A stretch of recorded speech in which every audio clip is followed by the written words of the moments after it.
Automobile industry میں بہت ساری ایسی کارز ہیں جو پاورفل، لگژری اور اپنی سپیڈ کی وجہ سے جانی جاتی ہیں۔ بگاٹی بھی ان میں سے ایک ہے جو بینکرپسی کی وجہ سے بند ہو چکی تھی، مگر پھر ایسا کیا ہوا کہ اس نے ایک لگژری، پاورفل اور کمفرٹیبل کار کے طور پر دنیا میں اپنی پہچان بنائی۔ آج کی اس ویڈیو میں بگاٹی کار کمپنی اور اس کے فاؤنڈر ایٹوری بگاٹی کے لائف سٹوری کے بارے میں بتانے جا رہے ہیں۔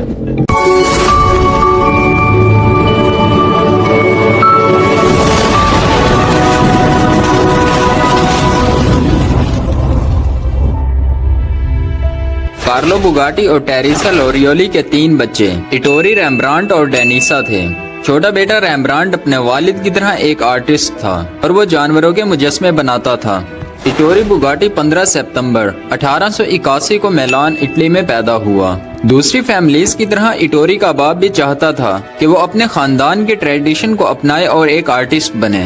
اپنے والد کی خوشی کے لیے اس نے بریا میں اسکلپچر کی تعلیم حاصل کرنا شروع کر دی، مگر اس نے ریئلائز کیا کہ یہ کام اس کے لیے نہیں ہے۔ اسکول سے تعلیم مکمل کرنے کے بعد ایٹوری نے دی اکیڈمیا ڈی بیل آرٹی ڈی بریا سے کچھ عرصہ اسکلپچر کی تعلیم حاصل کی، مگر اس میں انجینئرنگ کا شوق پیدا ہوا۔ 17 سال کی عمر میں اس نے ایک خراب سائیکل کو ٹھیک کیا تو اس کے ٹیلنٹ کو دیکھتے ہوئے اس کے والد نے فیصلہ کیا کہ اسے یہی کام کرنا چاہیے۔ 1898 میں اسے پرینیٹی اینڈ سٹچی انسٹیٹیوٹ میں اپرینٹرشپ کی جاب مل گئی۔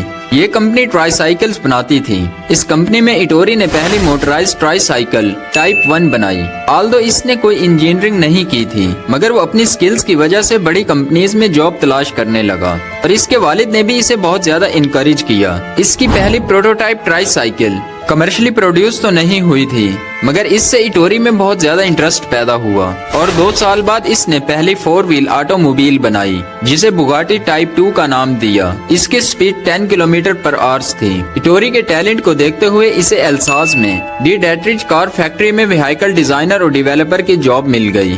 اس وقت ایٹوری مائنر تھا اور اس کے والد نے فرینچ لاء کے مطابق جاب کانٹریکٹ پر سائن کیے تھے۔ 1904 میں ایٹوری نے ڈی ڈیٹریج بنائی اور 2 سال بعد ایٹوری بگاٹی نے ایملی میتھیز کے ساتھ مل کر اسٹراسبرگ میں فیکٹری بنائی، مگر 2 سال بعد ہی ایٹوری نے پارٹنرشپ ختم کر دی اور الکرچ گریفن سٹیڈن کے نام سے ایک ریسرچ سینٹر بنایا، جہاں اس نے ایک اور ینگ پائنیئر یورپین کار فرم دی جرنل انٹرنیشنل کمبسچن انجن مینوفیکچرر ڈیوڈز کے ساتھ پارٹنرشپ کی۔ دونوں نے مل کر کئی پروٹوٹائپس بنائی اور ڈیوڈز ایٹوری کے کام سے بہت زیادہ خوش تھی۔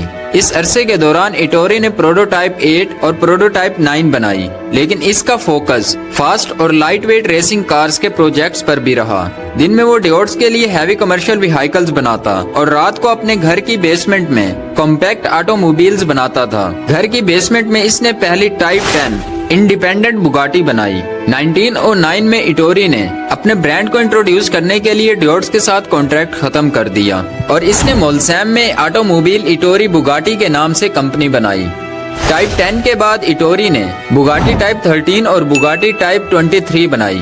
اسی دوران ورلڈ وار 1 شروع ہو گئی۔ 1915 سے 1916 کے درمیان ایٹوری نے ڈیوسنبرگ برادرز کے ساتھ کام کیا اور U16 انجن بنایا جو کہ کامیاب نہیں ہوا۔ جنگ کے بعد ایٹوری واپس مولسیم آیا اور دوبارہ لائٹ ویٹ سپورٹس کار بنانا شروع کر دیں۔ 1925 تک بگاٹی نے 400 سے زائد ریسز جیتی تھیں اور 1926 تک بگاٹی نے 2000 پروٹوٹائپس بنائی۔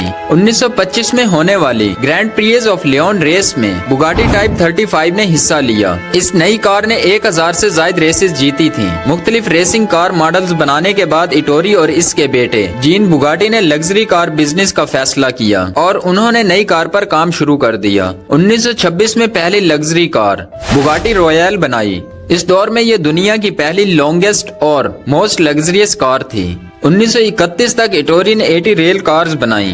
اسی وجہ سے گریٹ ڈپریشن اور بینکرپسی سے کمپنی بچ گئی، مگر 1936 میں بگاٹی کی زندگی میں بہت زیادہ چینج آئی جب ملک میں نیشنل سٹرائکس کی وجہ سے ایٹوری نے مولسیم پلانٹ کا چارج اپنے بیٹے جین کے حوالے کر دیا۔ 1939 میں جین بگاٹی روڈ ٹیسٹ کر رہا تھا اور اچانک ایک سائیکلسٹ اس کی کار کے سامنے آیا، جسے بچاتے ہوئے جین کی کار ایک درخت سے ٹکرائی اور جین کی ڈیتھ ہو گئی۔